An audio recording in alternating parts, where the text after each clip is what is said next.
Diyos at dakilang Ama, Diyos na may likha ng langit at lupa, ng lahat ng bagay na nakikita at hindi nakikita.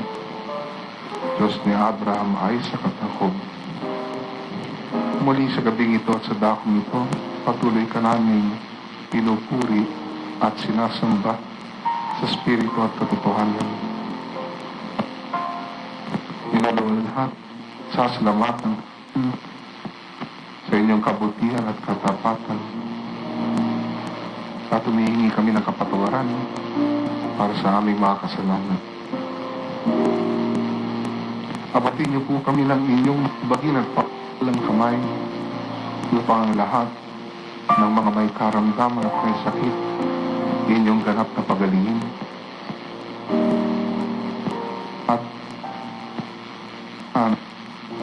At nalulumbay inyong palakasin at patatagin ang lahat ng aming mga problema inyo pong tugunin at ang lahat ng aming mga pangangailangan inyo pong punuin. Pagpalain niyo po kami lahat na nandito ngayon sa inyong banal na harapan.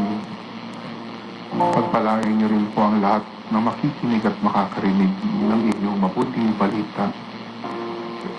At higit sa lahat, pagpalain niyo po ang inyong mabuting balita upang ito ang maging daluyan ng inyong tanda, himala, kababalaghan at pagpapalaan. Ito po ang aming samot dalangin sa ngalan ng Ama at ng Anak at ng Espiritu Santo. Amen at Amen.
dakilang malakas na malakas ang ating Panginoon.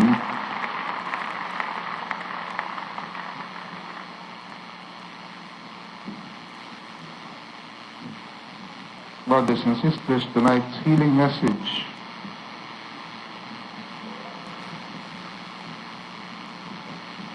is from Acts chapter 4, verses 23 to 31. On their release, Peter and John went back to their own people and reported all that the chief priests and elders had said to them. When they heard this, they raised their voices together in prayer to God. Sovereign Lord, they said, you made the heaven and the earth and the sea and everything in them. You spoke by the Holy Spirit to the mouth of your servant, our father David. Why do the nations rage and the peoples plot in vain? The kings of the earth take their stand, and the rulers gather together against the Lord and against his anointed one. Indeed, Herod and Pontius Pilate met together with the Gentiles and the people of Israel in this city to conspire against your holy servant Jesus, whom you anointed. They did what your power and will had decided beforehand should happen. Now, Lord, consider their threats and enable your servants to speak your word with great boldness. Stretch out your hand to heal and perform miraculous signs and wonders through the name of your holy servant, Jesus. After they prayed, the place where they were meeting was shaken, and they were all filled with the Holy Spirit and spoke the word of God boldly.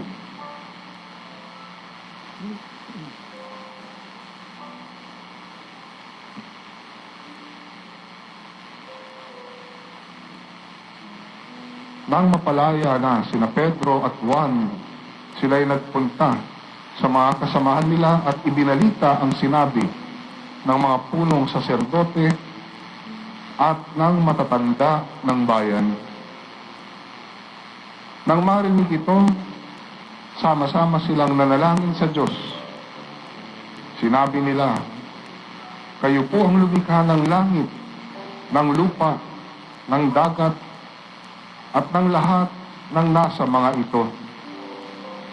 Kayo po ang nagsalita sa pamamagitan ng aming nunong si David, na inyong lingkod nang sabihin niya sa patnubay ng Espiritu Santo, bakit galit na galit ang mga hintil at ang mga tao'y nagbabalak ng walang kabuluhan? Nahandang lumaban ang mga hari sa lupa at nagtitipon ang mga pinuno laban sa Panginoon at sa kanyang hinirang. Nagkatipon sa lungsod na ito sina Herodes at Poncio Pilato, kasama ang mga hintil, ang buong Israel, laban sa inyong banal na lingkod na si Jesus at iyong hinirang. Isinagawa nila ang lahat ng bagay na dapat mangyari na itinakda mo noon pa.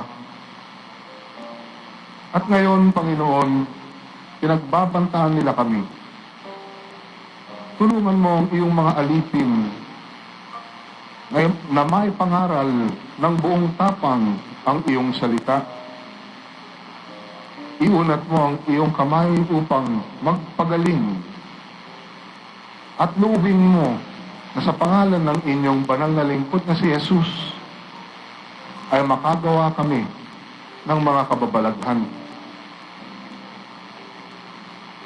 Pagkatapos nilang manalangin, nayanig ang pinagtitipunan nila. Silang lahat ay napuspos ng Espiritu Santo at buong tapang na nangaral ng salita ng Diyos. Mga kapatid, ito po ang mabuting balita ng ating kaligtasan. Blessed be the Lord God Almighty.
Purihin natin ang malakas na malakas ang ating Panginoon.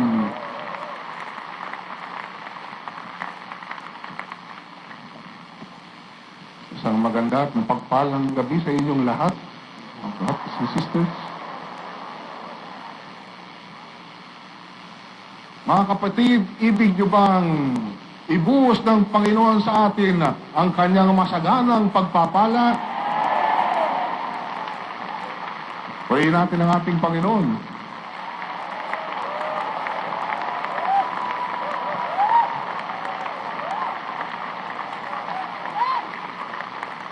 So pakinggan natin, because this is the good news, brothers and sisters, according to Acts chapter 4, verses 32 to 33. All the believers were one in heart and mind. No one claimed that any of his possessions was his own, but they shared everything they had. With great power, the apostles continued to testify to the resurrection of the Lord, and much grace was upon them all. Nagkaisa ang damdamin, isipan ng lahat ng sumasampalataya at di itinuring ninuman na sarili niya ang kanyang mga ari-arian, kundi para sa lahat. Ang mga apostol ay patuloy na gumagawa ng kababalaghan at nagpapatotoo sa muling pagkabuhay ng Panginoong Hesus. At ibinuhos ng Diyos ang kanyang pagpapala sa kanilang lahat. Purihin natin ang ating Panginoon. Purihin natin ang Diyos.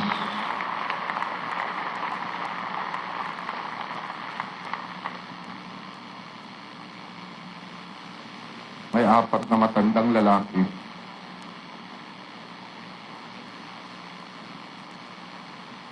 Mga retirado na sila.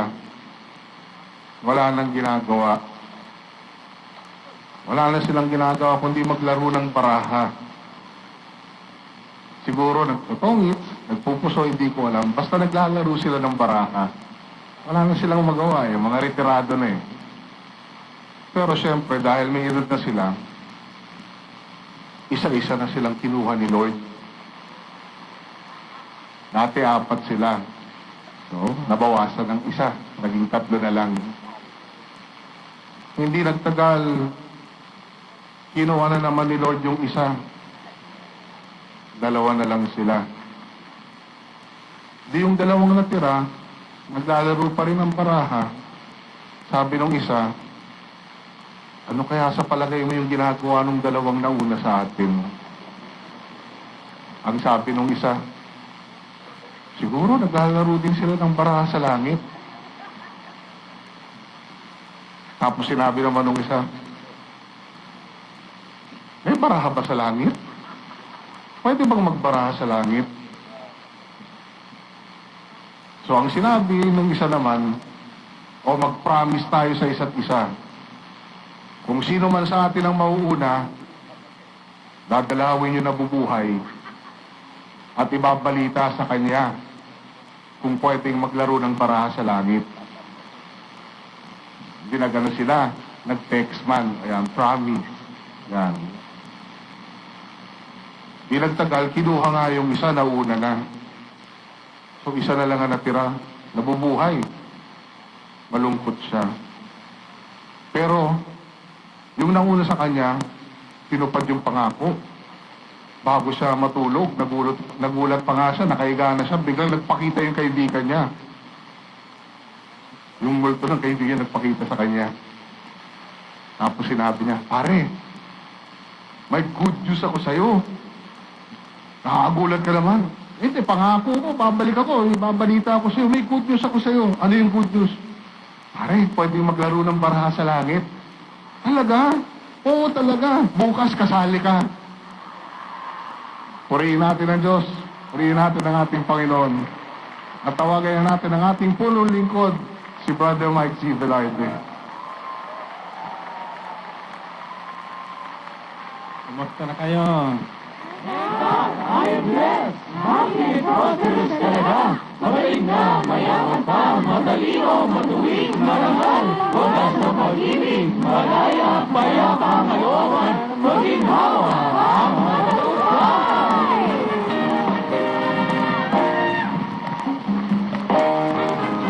Thank God I am blessed. Happy and prosperous talaga.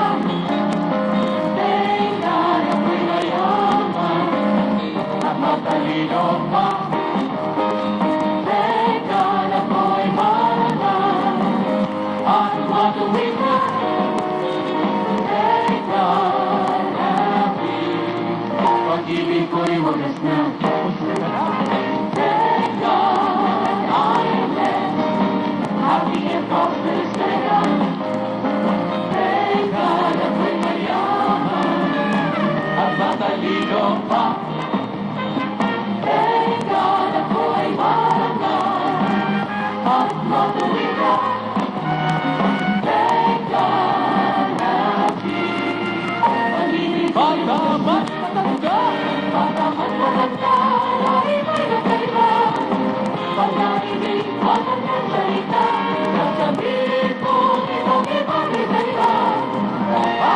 prosperous that Thank God I am blessed, happy and prosperous that Thank God ako'y mayaman at matalino pa.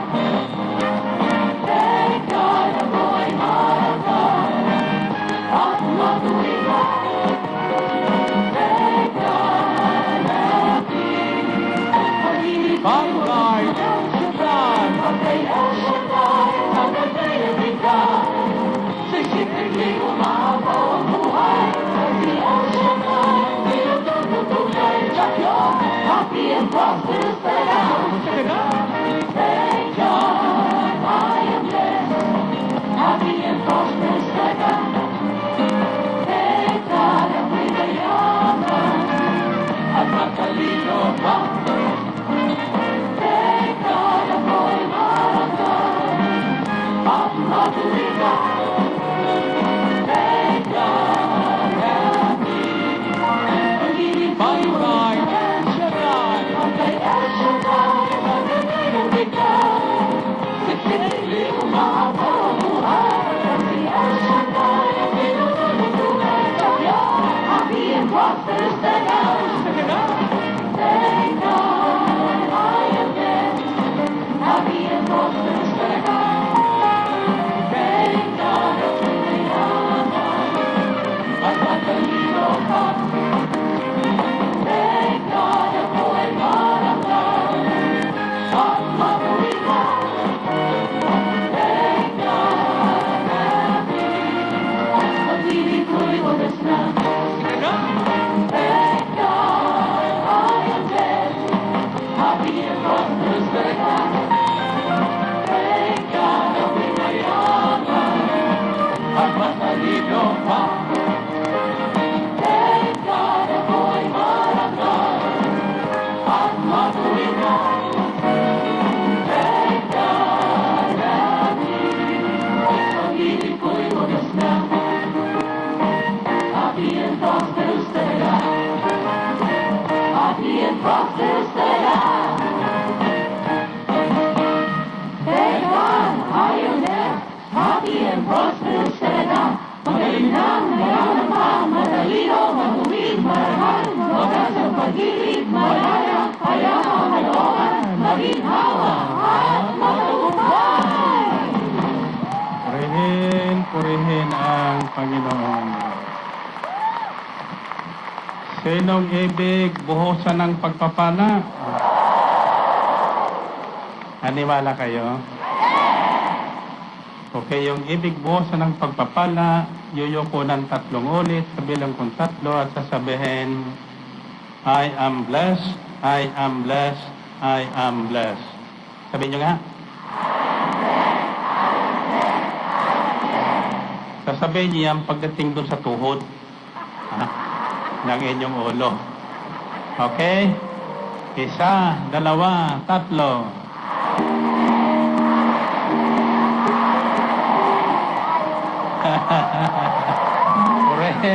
Purihin ang Panginoon. Okay, mga kaupo na kayo. Taas ang kamay nyo. Alam nyo yung exercise na yan, di magtatagal, liliit ang inyong mga baywang. Amen ba? Kaya dito sa El Shaddai, blessed na blessed talaga. Amen? Anyway, kaninang madaling araw, nang hinahanda ko ang ating pag-aaral nilayan ngayong gabi, pagkatapos na ako'y papasok na, nakinig ko sa playback ng gawain 10 years ago. At ang aking narinig ay halos yung reading na ito rin ang tinatalakay. Kadalasan, napupuna ko, pag may nihanda para sa atin, yung pala natalakay na rin so many years ago. Kaya lang iba ang aral na ating narinig. So in the book of Acts chapter 2 verses 40 to 47, which was, kung nakinig kayo ng playback kaninang umaga, has been the topic 10 years ago sa gawain ito. And it is part of this message tonight. Now, the signs, wonders, and miracles that we have witnessed in this ministry since the start, I believe is still happening today. Ang mga tanda, himala at kababalaghan na nating natunghayan nung pasimulan ng gawain ito ay nagaganap pa ngayon. Although hindi natin masyadong napupuna, no? Dahil masyadong dumami na tayo. Amen ba? At ang pagdami natin ay kahalintulad nung unang panahon, nung mananampalataya doon. Araw-araw, dinaragdag sa kanila ng Panginoon ang mga naliligtas. Araw-araw nadadagdagan. Kaya yung mga prayer groups, cell groups, chapters, everywhere all over there ng El Shaddai DWXI, kapag iyan po ay hindi nadadagdagan, nangangahulugan something is wrong. May kulang. Sabi sa sulat, sabi sa Ebanghelyo ayon kay San Marcos, kabanatang 16, talatang 20, nasusulat po doon, and the apostles went everywhere preaching the word, and the Lord worked with them, confirming His word with signs.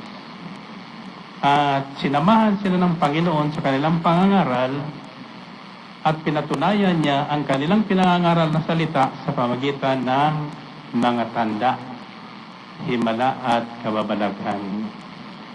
So ang salita ng Diyos na pinangangaral ng mga taong hinirang niya, ay pinatutunayan niya sa pamagitan ng tanda, himala at kababalaghan. Paano nangyari yun? What was the secret of the early Christians, why their mission was followed with many signs and wonders, at madaling lumaganap ang mabuting balita sa buong daigdig. At hanggang ngayon, iyan po ang nangyayari. So going back to the reading, recorded in Acts chapter 4, verses 23 and following, it says, on their release, Peter and John went back to their own people and reported all that the chief priests and elders had said to them. Pagkatapos na si Pedro at Juan ay mapalaya, alam kong bakit? Sapagkat si Pedro at Juan ay dinakipo ng mga Sanhedrin. Bakit? Dahil sa isang kababalaghang pambihira na ginawa nilang dalawa. Ano yung unang kababalaga na yon? Yung isang lumpo mulang pagkabata na nandoon sa templo, intuan ng templo, ay nang humihingi ng limos po kay Pedro, akala maglilimos si Pedro. So ang sabi ni Pedro, ginto at pilak wala kami, subalit bibigyan ka namin ng mayroong kami. Anong mayroon si Peter at John? Patapos sinabi niya, sa ngalan ni Hesukristo na aming Panginoon, inuutosan kitang tumayo at lumakad. At yung lumpo ay biglang tumayo at lumakad kasama ni Pedro at Juan. Dahil po doon, hinuli sila ng mga Sanhedrin.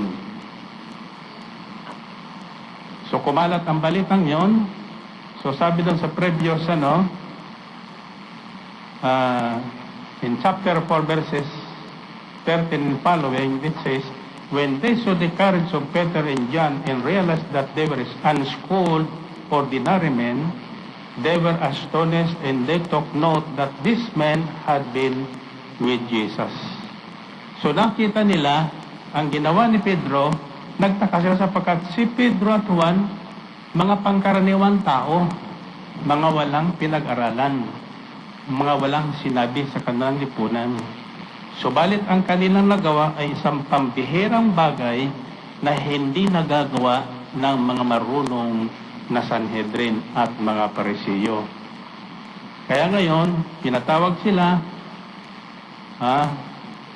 at binantahan sila na kapag inulit nilang gawain na yun sa pangangaral sa pangalan ni Jesus, pakukulong na sila.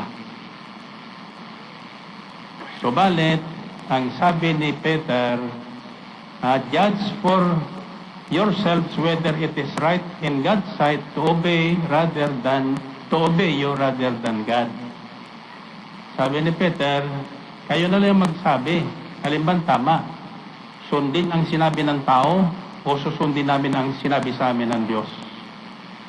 Sabi ni Peter, ang aming susundin ay ang sinabi sa amin ng aming Diyos. Purihin natin ang Panginoon. Purihin ang Diyos. Now, nang palayain si Peter at John ng Sanhedrin, sabi dito, saan sila pumunta? John, Peter, and John went back to their own people. Bumalik sila sa kanilang sariling, ang tawag doon, their own people, yung kanilang mga kasamahan. Mga kasamahan na nagkaisa nila sa pananalig at pananampalataya. Mga taong nagkaisa ng isipan at damdamin na manalig sa salita ng Diyos. Mayroon silang pinuntahan. No? At nagsama-sama ang mga ito, kumbaga, isa sa inyo dyan nagkaroon ng problema, sa harap na pumuntang Malacanang, dito pumunta sa El Shaddai. Dito nagpatutuo. Dito nagsumbong ng kanilang problema. Amen? At ang ginawa naman ng lahat na manampalataya, nagkaisang manalangin. Itinaas nila sa Diyos ang suliranin ng kanilang kapatid at samahan sa pamagitan ng sama-samang panalangin. At sabi dito, sa panalangin, at pagkatapos nilang manalangin, nayanig yun dakong kanilang pinagtitipunan. At silang lahat ay napuspos ng Espiritu Santo. At mula noon, silang lahat ay naging ibang-iba kaysa ibang tao sa kanilang kapanahunan. Amen?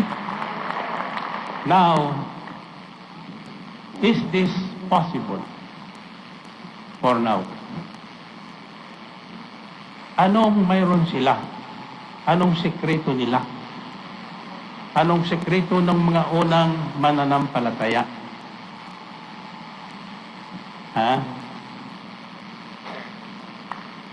I was made to understand that every first Tuesday, ito ay araw ng mga manggagawa sa El Shaddai. Mga taong tinawag at pinagpala ng Diyos upang maglingkod sa Diyos. Amen? Tulad ni na Peter at Juan, na ordinaryong mangingisda, walang mga pinag-aralan, walang mga titulo, pero nang tawagin ng Panginoon at sila'y sumunod at nagkipag-isa kay Kristo, naging ibang-iba kaysa iba. Amen?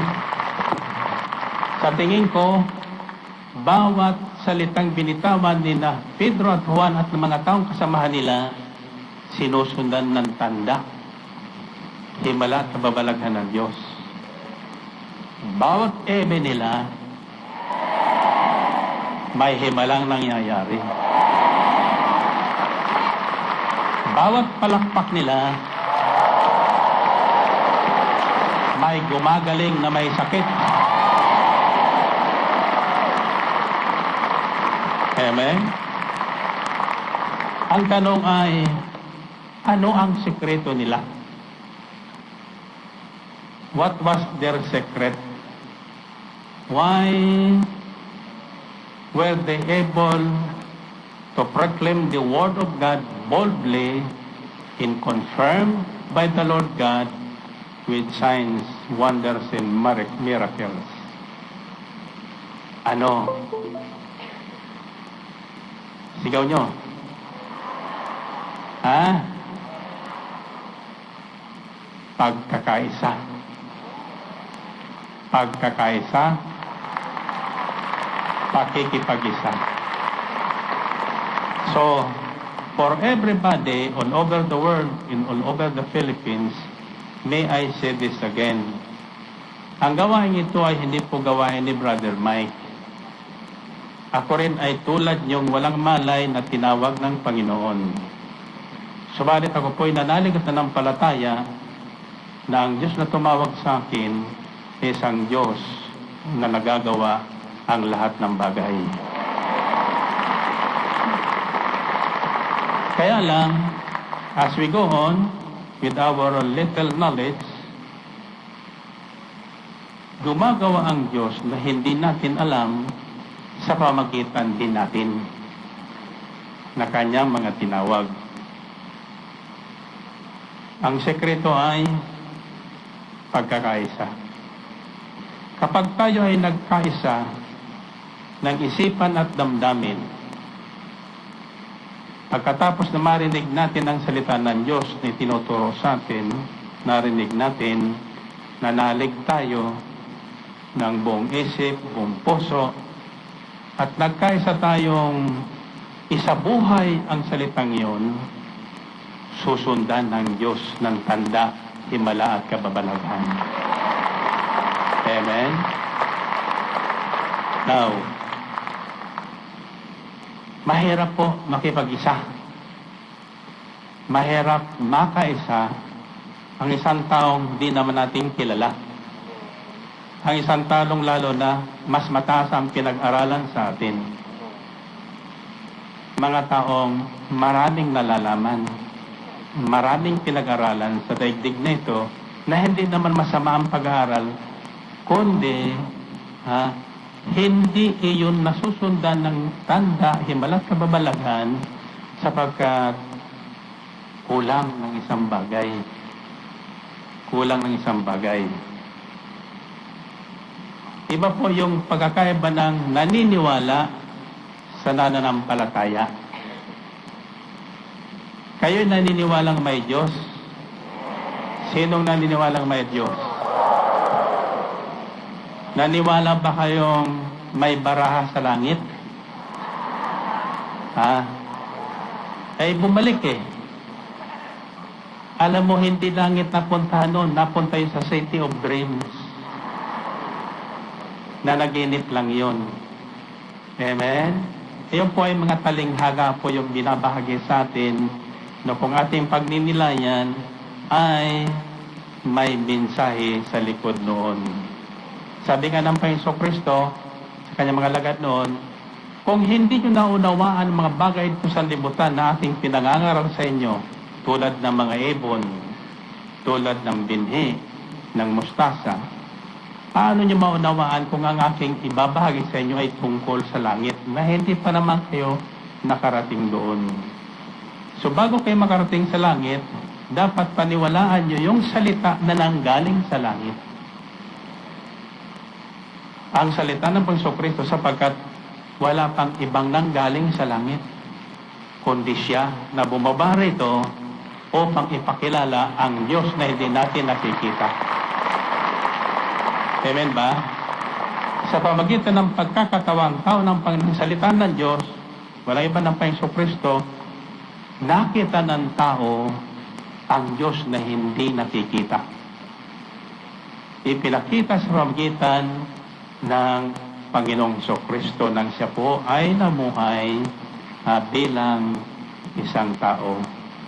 Nasusundan niyo ba? Now, mahirap magkaisa. In fact, for that matter, most of the problems I'm receiving now from all over the world are yung nagkaka-split sa gawain. Kasi puro gustong mamuno, iba't iba ang kanilang paniniwala. So what I did is, I set a policy that only those who are one with us in the Spirit and in truth, isipan at kalooban, ang ating i-recognize na binhi ng gawaing ito. So we are issuing now formal accreditation, recognition of cell groups and chapters all over the world. Kaya kung kayo pinapunta sa ibang bansa, hahanapin niyo po doon sa isang grupo na sinasabing sila po El Shaddai, ang accreditation, formal accreditation paper, certificate of recognition na pirmado ang inyong punong lingkod. And that is to be renewed every 2 years. And I do not allow 2 chapters in one city all over the world. Why? Because it will divide the body of El Shaddai. Mawawala yung pagkakaisa. So yung nakipag-isa lang sa atin, sa pamagitan ng pagsunod sa ating mga patakaran, ang siyang ating sinasama sa ating kinikilalang tunay na binhi ng gawaing ito na nagsimula sa Pilipinas. Sa hempela ng DWHI. That is the very reason why I do not recognize other groups na humihingi ng recognition din na galing din sa gawain. So sorry po doon sa mga humingi ng recognition na hindi ko binibigay sa inyo sapagkat medyo sala sa patakaran. But then, if you are called, truly called in this ministry, then you will submit yourself to the rules and guidelines of the ministry. Now, sabihin niya salitang unity. Mahalaga po ang pagkakaisa. Mahalaga sa Diyos ang pagkakaisa at pakikipag-isa. Subalit, hindi tayo maaaring magkaisa sa iba't ibang ating pinanggalingan lahi. Iba't ibang ating pinanggalingan dyan. Maliban na tayo ay, bawat isa sa atin, ay makipag-isa kay Kristo Jesus, saka lang magbabago ang ating isip at puso. Saka lang tayo magbabago at makakaisa ng taong dinam nating kakilala. Saan niyo masusumpungan yan? Sa 2 Korinto, Kabanatang 5, Talatang 17, which is, kahit ang sino mang nakipag-isa kay Kristo ay nagiging bagong nilalang. Yung luma na hindi makuhang makipag-isa sa iba, ay namamatay po yun. Nabubuhay na yung kaisa ng isip ni Kristo, yung kaisa ng puso ni Kristo. Saka lang natin makukuhang makipag-isa sa isa't isa. Nasundan niyo yun? Ha? Kanina, tinitinan ko yung lyrics. Maganda pala yung lyrics ng Let Them See Christ in Me. Kasi nandun sa screen, although medyo nahuhuli yung screen sometimes. No? Naroroon pala. Makikita sa atin ng mundo si Kristo sa pamagitan ng ating isip, sa pamagitan ng ating puso. Yung ating pusong walang pakialam, ngayon ay may pakialam na. Yung ating puso at isipan na magkamatayan na sila dyan, wala tayong pakialam, basta buhay tayo, hindi na. Kaisa na tayo dun sa mga walang nalalaman para madala natin kay Kristo na ating Panginoon. Amen ba? So, as much as possible, unahin natin ang makipag-isa kay Kristo Jesus. Individually and collectively.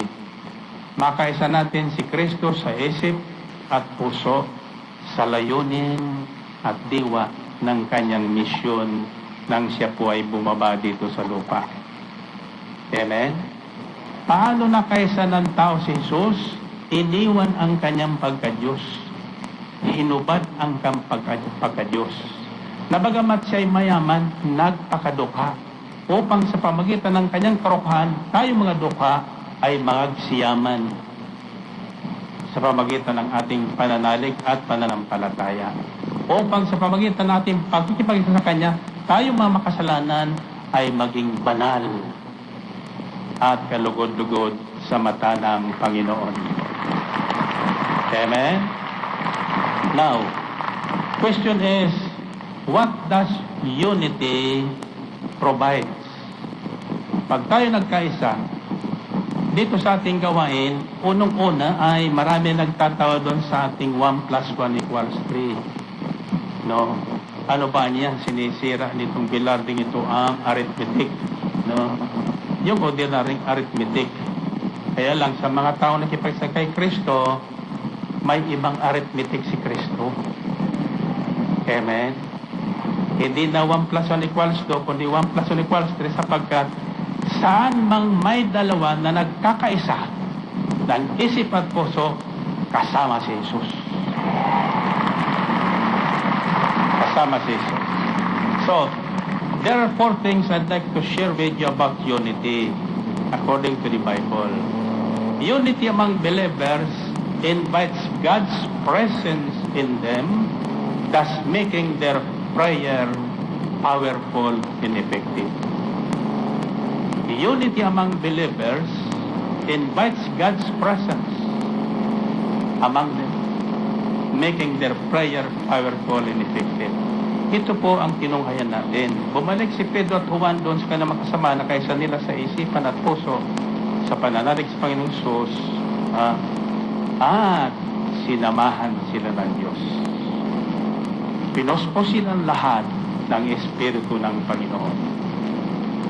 Walang lumabas doon sa prayer meeting na yon na hindi nagkaroon ng tapang at lakas na ipangaral si Jesus at ang salita ng Diyos. Amen? Sa kamay nyo. Dati sila ay takot na takot. Kung magtipon sila, sarado ang magpintuan, sarado ang mga bintana, sapat natatakot silang hulihin sila ng mga Pariseo at namumuno ng bayan noon. Subalit ng araw na yon, nang sila'y manalangin, humingi sila ng boldness and power. Yung katapangan at lakas ng loob na anuman ang sabihin ng tao sa kanilang paligid, ihahayag nilang si Jesus ay buhay. Si Jesus ay Panginoon. Si Jesus ang Diyos. Amen? At para may pahayag nila yon, kusang ibinuhos sa kanilang lahat ang Espiritu Santo. Sumaliban na sumati ng Espiritu Santo, ang ating Espiritu nga natili sa atin ay Espiritong duwag. Takot. Takot na mapintasan. Takot na pulihin. Takot na sabihin na siraan na ng ulo. Subalit, ang Espiritu Santo ay hindi kaduwagan ang ibinibigay sa taong kinakasihan niya, kundi katapangan, kalakasan ng loob. Amen? So, dahil sa kanilang pagkakaisa, nagkaisang panalangin, sinamahan sila ng Diyos at sumakan nila ang Diyos sa pamagitan ng Espiritu Santo. Buhat noon, naging ibang-iba sila. Walang takot na sila hahayagan sa harap ng mga tumututol sa kanila na patuloy ni pinangangaral ang muling pagkabuhay ng ating Kristong Panginoon. At yun naman ay sinundan ng tanda, himala at kababalaghan. Purihin natin ang Panginoon. Purihin ang Diyos. Second, unity among believers makes miracles, signs, and wonders happen. Pag kayo ay nagkaisa ng isipan at damdamin ng pananalig at pananampalataya at sa inyong mga gawain, susundan ang inyong mga panalangin ng tanda, himala at kababalaghan. Sa kamay niyo. ang sinong patungan ng inyong kamay na may sakit gagaling.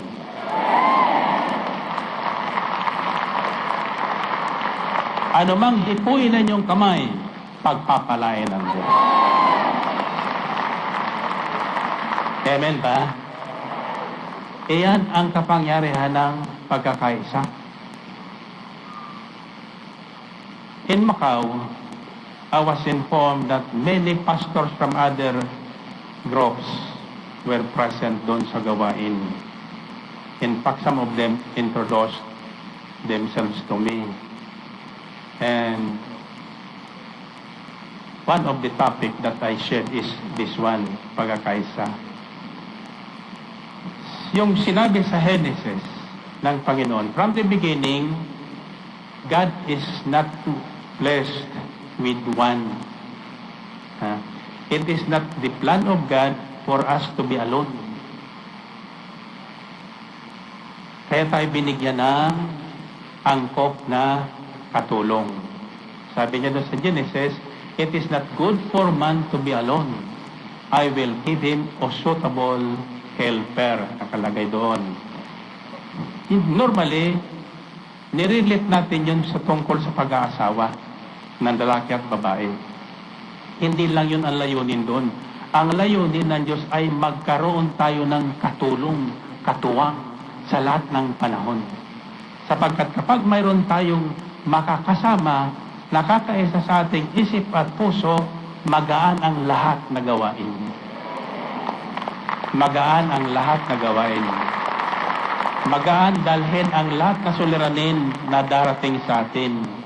Sapagkat mayroon tayong nasasandalan, mayroon tayong tumutulong. Pag nadadapa ang pinanghinaan isa, mayroon isang babangon at magbibigay sa atin ng lakas ng loob. Amen. Pero kung nag-iisa tayo, patay na. Pagdating ng problema, patay na. Amen ba? At sa pamagitan ng pagsasama ng pagkakaisa, laging kasama ang Diyos. Tandaan niyo, laging kasama ang Diyos. In Acts chapter 2 verses 40-43, it says, they, the believers, devoted themselves to the apostles' teaching and to the fellowship, to the breaking of bread and to prayer. Everyone was filled with awe, and many wonders and miraculous signs were done by the apostles. Nanatili sila sa itinuro ng apostol sa pagsasama-sama bilang magkakapatid, sa pagtitira-piraso ng tinapay at sa pananalangin. Dahil sa maraming himalang nagawa sa pamagitan ng apostol, naghari sa lahat ang magkahalong takot at itagan. Okay. Now, so, nagkaisa. Ibig sabihin, yung gutom mo, gutom ko. Yung katuwaan mo, katuwaan ko. Yung kalungkutan mo, kalungkutan ko. Yung pangailangan mo, pangailangan ko. May panahon ako mayroon, ikaw ay mala, tatakpan ko yung pangailangan mo. Pupunan ko yung pangailangan mo sapagkat mayroon ako.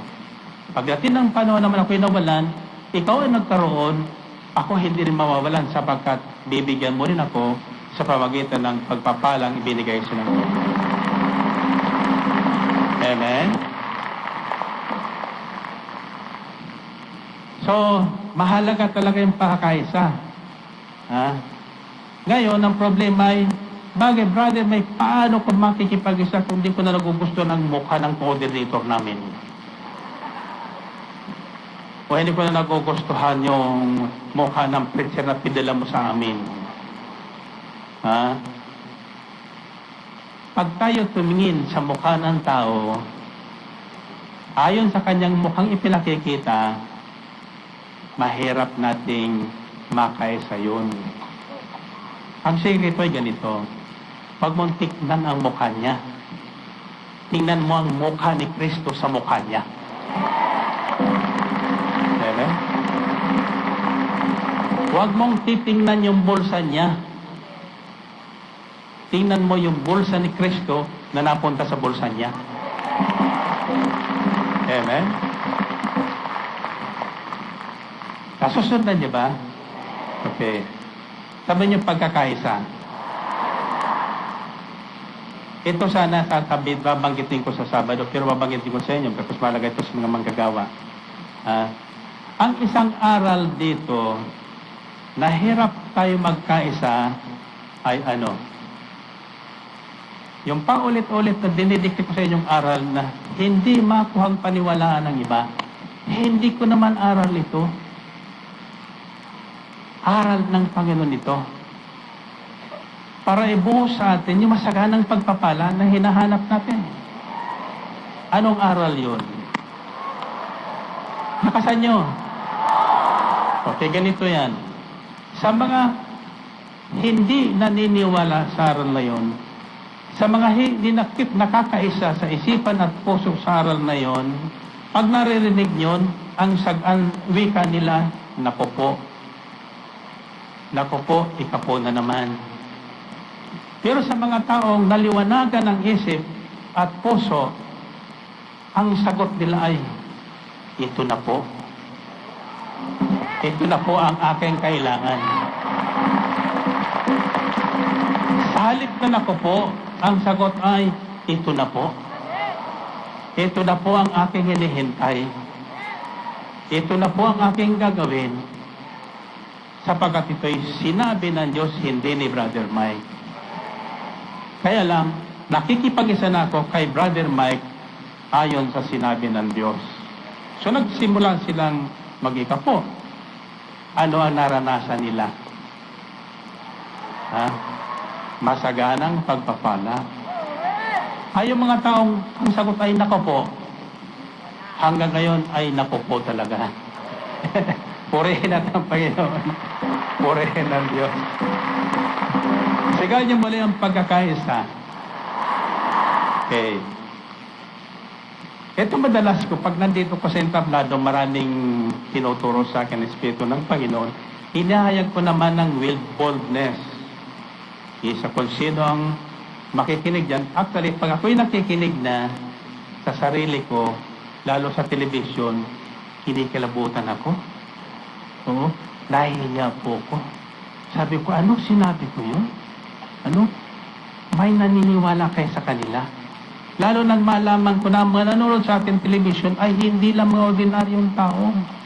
Mga taong may pinag-aralan na. May mga taong mga sinasabi na dito sa mundong ito. Ano? Ano ko nalaman? Pinipintasan ako. Pinipintasan ako. Sabi ng isa, baloktot ang Ingles. Baloktot ang Ingles. No? Eh pag nag-i-English naman ako, tahimik kayong lahat, di ba? Bakit? Hindi naintindihan, ano? Purihin ang Panginoon. Purihin ang Diyos. Nasa kamay niyo. Pero hindi niyo man maintindihan, ipaintindi sa inyo ng Espiritu ng Panginoon. Amen? Ito, for example na lang, minsan nasabi ko, may darating sa inyo, happy tayo. Ang sabi naman nila, Amen. May dumating malaki. Nung malaki na sabi niya, di naman alam ni Brother Mike ito. Sobra naman swapong yan si Brother Mike. Pero yung kaunti lang dumating, nakapila na doon. Brother Mike, hati tayo. Pero nung malaki na, hindi na pumipila. Purihin natin ang Panginoon. Purihin ang Diyos. Now, third, unity among believers pleases God in other people. Particularly unbelievers, thus increasing believers daily, making their community prosper. Dahil sa pagkakaisa, kinalugdan ng Diyos at ng mga tao yung unang manampalatay noon. Bakit? Nakikita nila, mga ordinaryong tao pero parang mga mayayaman. Walang nagkukulang sa kanila. Laging happy sila. Kung magkaisa, nagpupuri sa Diyos. Pero pag uwi niya sa bahay, may problema, no? Pero pag nandun sa gawain, walang nakikitang problema. Iisang mukha nila. masasayang mukha nila. Amen. Yung ibang hindi pa nag-almusal tanghalian, hindi nagugutom. Yung mga kumain ng almusal tanghalian, gutom na gutom na.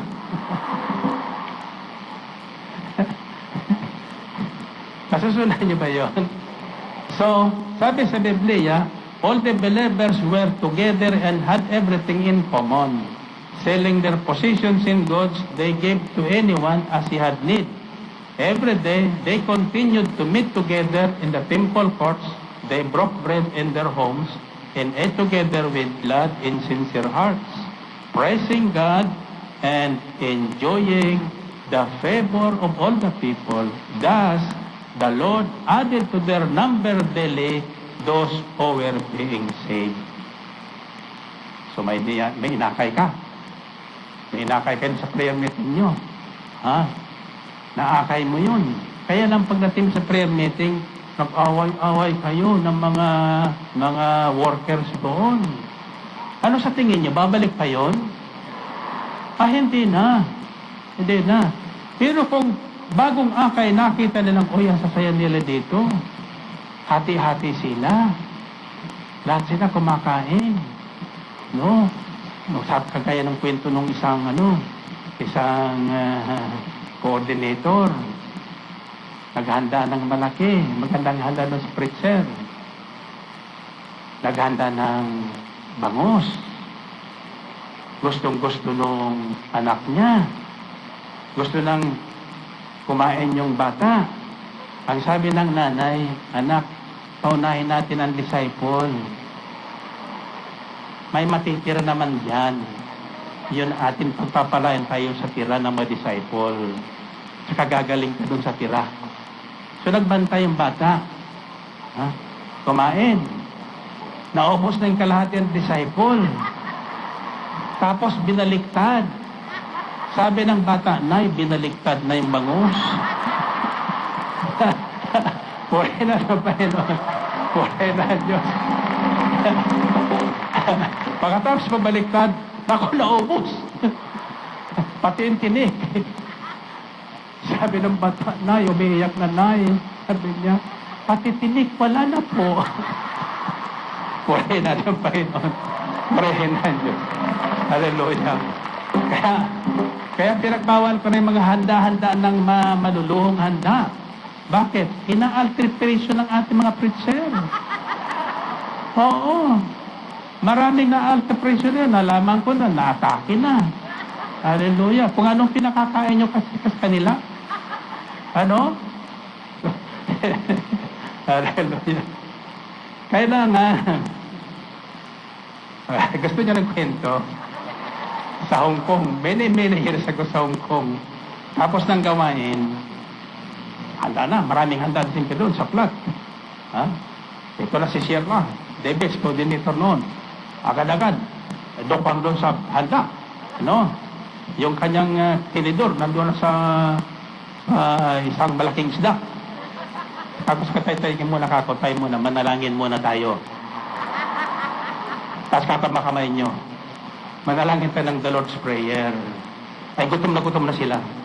Siyempre, kanta muna kami ng the Lord's Prayer.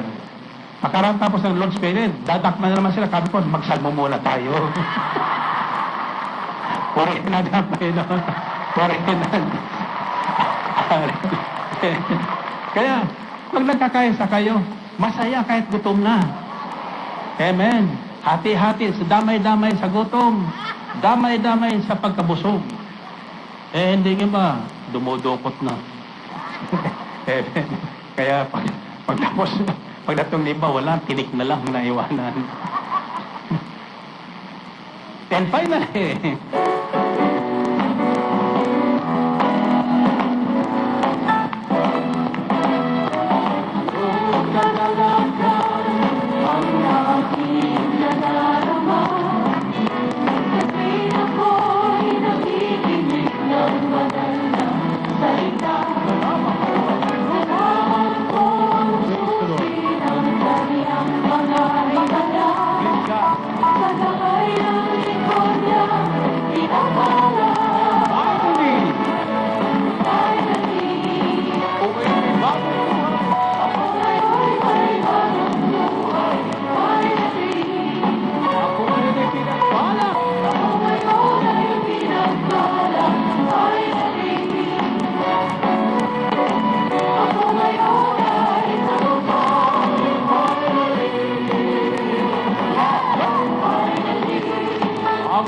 buhay ko ngayon? Mabuhay ko ngayon, siksik at gising ng biyaya. Buhay pagsubok man ay hindi alala. Ako'y punong-puno ng pag-asa at kalakasan. Sa batang salat ng kabanalan. Finally, ako mo'y malaya na. Ako ngayon'y malaya na. Finally, Ako'y mayaman na. ako ngayon'y mayaman na. Finally, ako ngayon ay magaling na. Finally, yeah, And finally, finally, ako ngayon may bagong buhay. Finally, ako ngayon ay pinagpala. Finally, ako ngayon ay nagumpay. Finally, finally,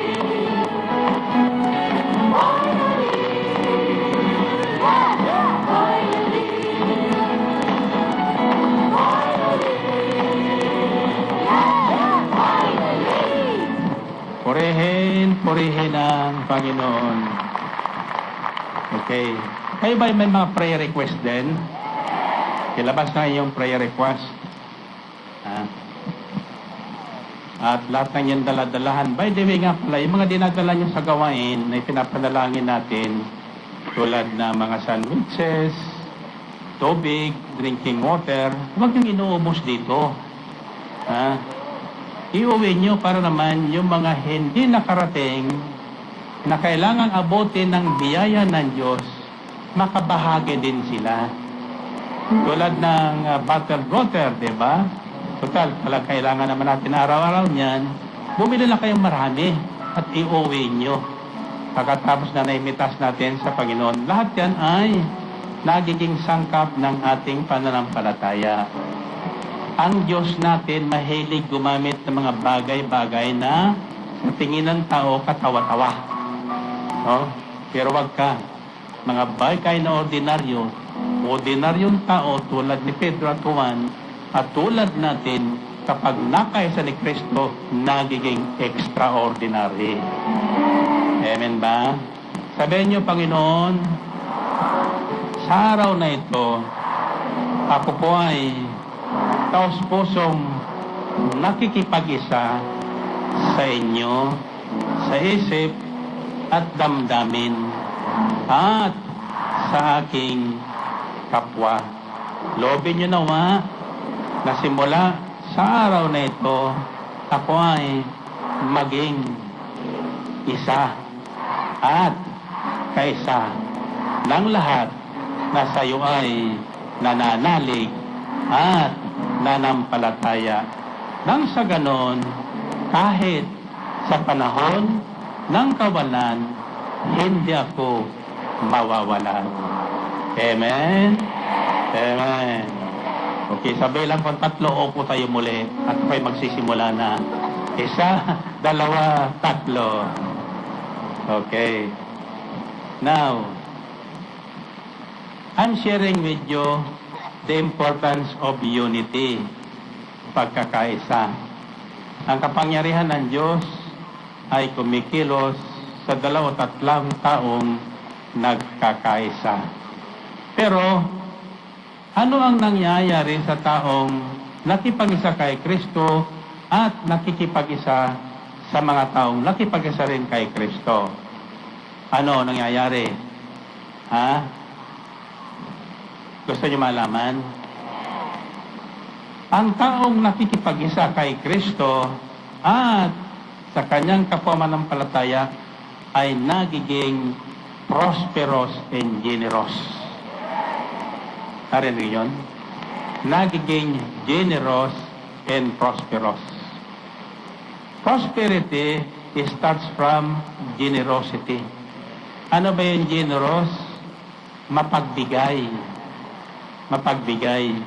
hindi ipinagkakahit sa kanyang kapwa, lingkod, o kapamanampalataya ang bagay na kailangan nila na mayroon ka. For example, sa inyo dyan sa ibang bansa, alam kong kayo nakikinig, no? Hindi lahat na mga chapters ngayon all over the world ay maaari nating padalhan ng mga disciple preachers na galing sa Pilipinas na sinanay dito, hinubog dito. Iba kasi yung mga disciple preachers ng El Shaddai na hubog sa gawain ito sa Pilipinas. So ilan ang napapadala natin? Kag kayo napapadalhan dyan, huwag niyong sinasarili sa inyong chapter ang sino mang pinadadala namin dyan. Pag-usapan nyo na sa linggong ito, doon naman sa isang chapter, sa linggong ito, doon naman sa isang chapter. Huwag kayong nagkakahit sa isa't isa.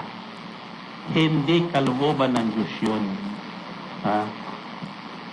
Ang isang taong nakipag-isa kay Kristo, ang palatandaan ng taong ito, tunay nakipag-isa, ay nagiging generous, bukas palad, mapagbigay. Madalas sinasabi ko na, kahit isusubo na lang natin, ibibigay pa natin dun sa nangangailangan. Amen? Pero, sa ganong pamamaraan, ang Diyos ay nalulugod naman. Ang taong mapagbigay, lalong yumayaman. Sabi sa Biblia yun. Ha? Ang pagbibigay na tinutukoy, hindi po lamang sa material na bagay. Ha? For example, may mga taong walang malapitan, walang makausap, walang madaingan ng kanilang suliranin sa buhay. Lahat kasi busy na, no? So nangangailangan ang isa't sa atin ng madadaingan. Confessing our faults and sins or problems one to another, sabi sa James. Ipagtapat natin sa isa't isa ang ating daladalahin, mga suliranin. Sa mga taong nakipag-isa kay Kristo ay mapagkakatiwalaan. Ito po sasabihin ko sa inyo, huwag niyo namang i-chismis sa iba. No? Huwag. Because any confession made to you is confidential. Halimbawa, yung isang kapatid natin, inabandon na ng kanyang mister. O kaya yung mister, inabunda ng kanyang misis. Walang mapagsabihan, puputok ang dibdib noon kung hindi may ilabas. Kailangan may mapagsabihan. Paano ko alam yan? Kadalasan maraming pupunta sa akin tanggapan, halos pumuputok na ang dibdib. No? Pagpasok sa akin tanggapan, hahagulgul ng malakas. Wala naman sinasabi sa akin. Kako, ba't ka kumahagulgul? Ba't ka umiiyak? Pangit ba ako? Ang sabi naman niya, kaya po ko umiiyak, masyado kong gwapo. Di problema no, talaga. May problema sa hindi mapagsabihan. Ang sabi ko, bakit ka naman nagkukwento sa akin ng ganyang problema mo? Kung itsismis kita, ano masagot sa akin? Hindi mo maaaring gawin yun. Ako, bakit? Wala na magtitiwala sa iyo. Kaya wala kong itsismis sa inyo. Maski sabihin nyo sa akin, hindi ko itsismis yan. Ibabalita ko lang sa iba. Purihin natin ng Panginoon. Purihin ng Diyos. Okay. Unity makes everyone prosperous and generous. Kaya wala kukulang noon. As we go further in the book of Acts chapter 4, it says, verses 30 to 36, all the believers were one in heart and mind. No one claimed that any of his possession was his own. Hindi nila inari yung kanilang pagpapala na parang sa kanila, kundi para sa lahat. Hindi sila natatakot ipabahagi sa iba sapagkat alam niyang yung pinagbubuhatan hindi nauubusan. Isang Diyos na hindi nauubusan. Sabi sa Biblia, the more you give, the more you will receive. Naranasan nyo na ba yan? Ako, naranasan ko na yan. Ha? Bakit? May humingi sa kaliwa. May nagbigay naman sa kanan. May nabigay sa kanan. May humingi sa kaliwa. At least dumaan sa akin. Hallelujah. Pero hindi talaga ko nauubusan, maniwala kayo. Kahit tinuturo ko sa inyo yan sapagkat lalo na ngayon, hindi ko naubusan. Kasi hindi na ako nagtatrabaho. Nagdadasal na lang ko, ang nagtatrabaho sa amin, misis ko. Ayan. Kaya hindi na ako naubusan ngayon. Siya, pagdating ko, ang tanong niya sa akin, gutom ka na? Ako, medyo, may hinanda na ako, kaya na kayo dito. Lagi may hinanda yan.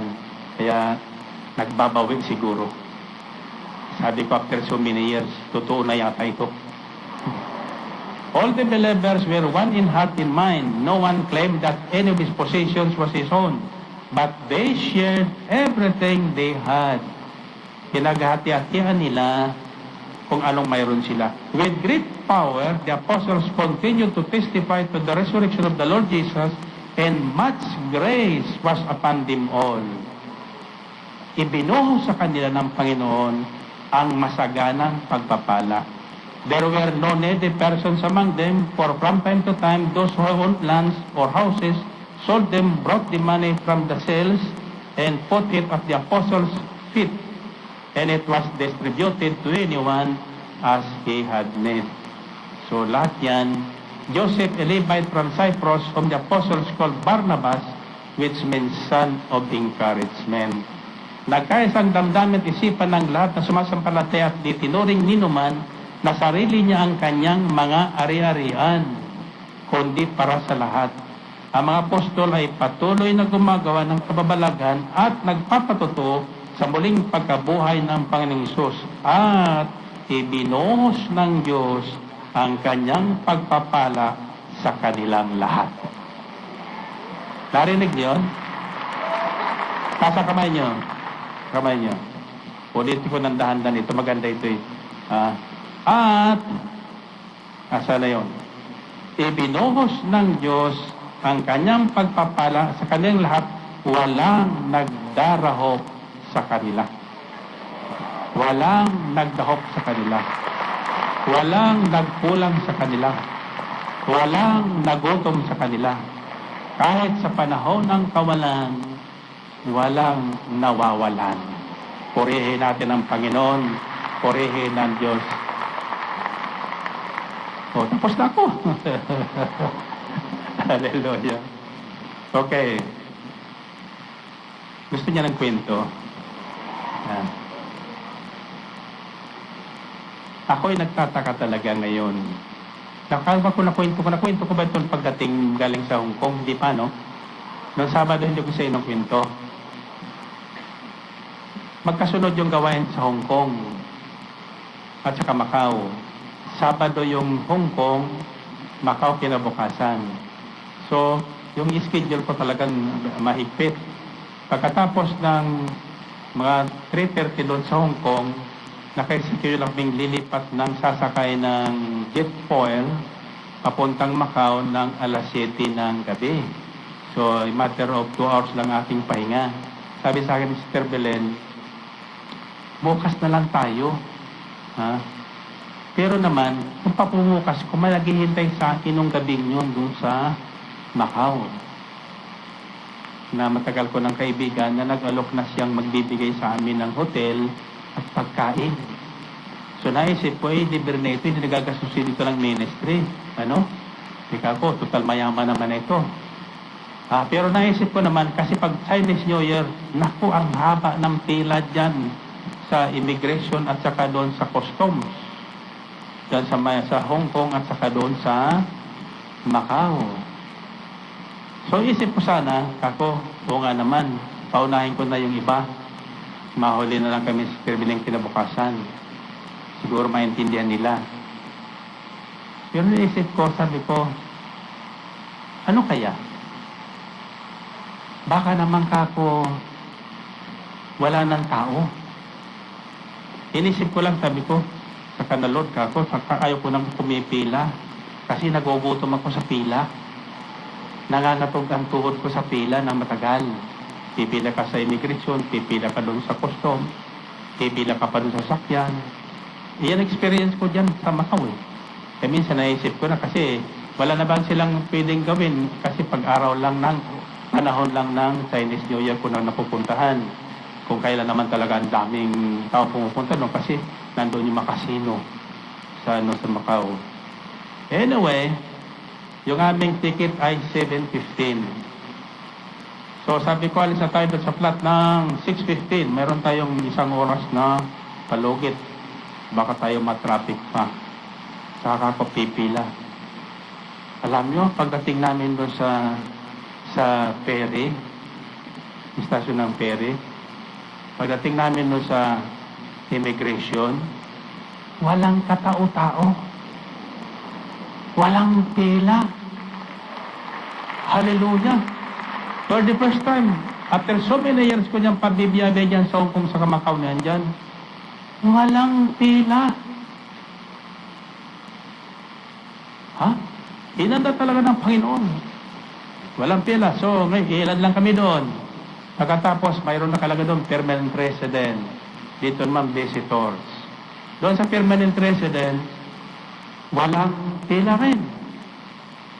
So, kung ilan kami doon nakapila, naghihintay ko doon sa susundan ko, sabi doon nung immigration doon sa permanent resident, kinawayan ako. Halika dito. Come. Sabi ni Mr. Belen, permanent residence yan. Sabi ko, pinapipila ako doon, pinapupunta ko doon eh. Wala nakapila eh. Oh, nakalabas ako agad. Permanent residence yun. Pagdating naman namin doon sa ferry, nung sasakay na, wala pang 7, siguro mga 3 minutes before 7, ay 7:15 yung aming ticket. Sabi doon sa counter, doon lang kayo sumakay. Sa 7 o'clock. Pagpasok namin doon sa ferry boat, sa jet fuel, wala ding tao. Kami lang. Special talaga yung biyahe yun. Hallelujah. Ako'y naiyak, sabi ko, Lord, masyado mo kong ina-spoil. Pagdating namin sa Macau, wala rin pila. Pumila ako doon sa seniors, 65 and above. Pinalis ako. Hallelujah. Ako, why? That's for seniors. Hallelujah. Nagtawanan na kayo? Ha? Ayaw si paniwalang senior na ako eh. Dahil ako pinapila sa mga bata. Purihin natin ang Panginoon. Purihin ang Diyos. Hallelujah. Aniwala na kayo? Ito pa. Isip lang, di pagod na pagod ako. Galing sa Macau. Mayroon doon isang magaling na sister na nagmamasahe sa akin patapos ng gawain. Simula pa ng Sabado, doon sa Hong Kong, tapos sa gawain, wala, hindi sila masumpungan. Pero siyang iniisip ko, Kakulod, gusto kong magpamasahe. Pero ako pinagsabihan na hinahanap ko siya. Yung pala wala doon ng araw na yon kasi nagbakasyon sa China. Kasi ang kanyang mister ay Chinese, Gaminlan. Noong kami tapos ng hapunan sa isang restaurant, nang sumasakay na kami ng MRT. MRT. Ano yon? O MTR pala, MTR. Saka dito sa atin, MRT. Doon sa kali, MTR. MTR. Di nagmamadali kami. Pasok na ako doon. May isang kasister na lumilingin, tumatawag. Lumilingon. Sabi sa akin yung isa doon na kasamang ko. Sabi niya, Brother Mike, si Sister Sally. Ayun yung hinahanap ko. Nakasalubong ko doon. So, sininyasan ko. Kako. Pagpapamasahe ko. Hindi ko siya pinatawag. Wala akong pinagsabihan. Siya ang hinahanap ko. Ipinakita sa akin ng Panginoon. Nakita niyo? Bakit? Kapag kaisa mo na ng isipan at damdamin, isipin mo lang. Darating sa'yo. Amen? Nakita niyo ng kahalagahan ng pagkakaisa? Lalo na sa mag-asawa.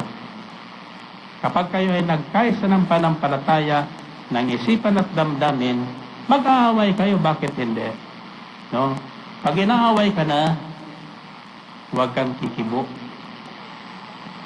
Isipin mo na lang, yung mabait mong asawa. Isipin mo, mabait yan. Mabait yan, papayagan ako niyan. Pero sa umpisa niyan, ayaw niya. Pag inagkukig mo, sasabihin sa'yo, sige na nga, punta ka na. Sadayin mo. Amen? Purihin natin ang Panginoon. Purihin natin Diyos. Okay?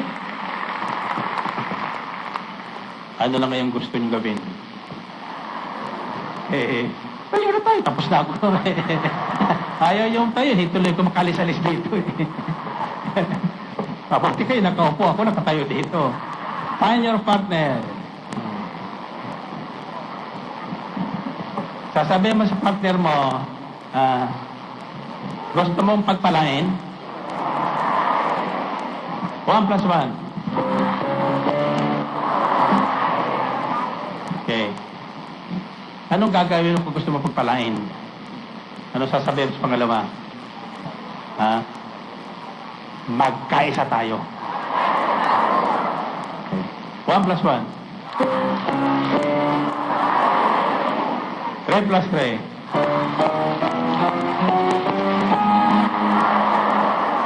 Okay. Totoo magkakaisa kayo? Ito ang sabihin mo sa huli. Tiyak yun. Pagpapala.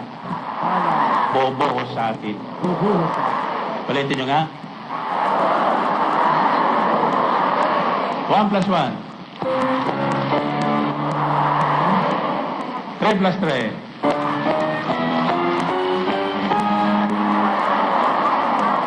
Seven plus 7.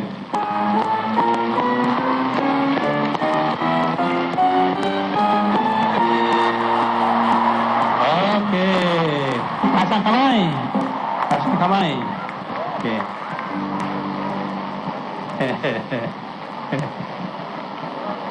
Natanggap niyo ba yung mensahe? Ang sekreto ng lahat na pagpapala na nakalaan sa atin ay nasa pagkakaisa. So, pagtapong ko sa inyo, kung totoong kayo ay nakinig at nakipag-isa, ang isisigaw niyo ay ganito, ito na po. Ito na po. Ito na po. Ito na po. Ito na po. Hindi nako po, hindi. Kundi ito na po, ito na po. Are you ready? Ulitin nyo nga. Ito na po.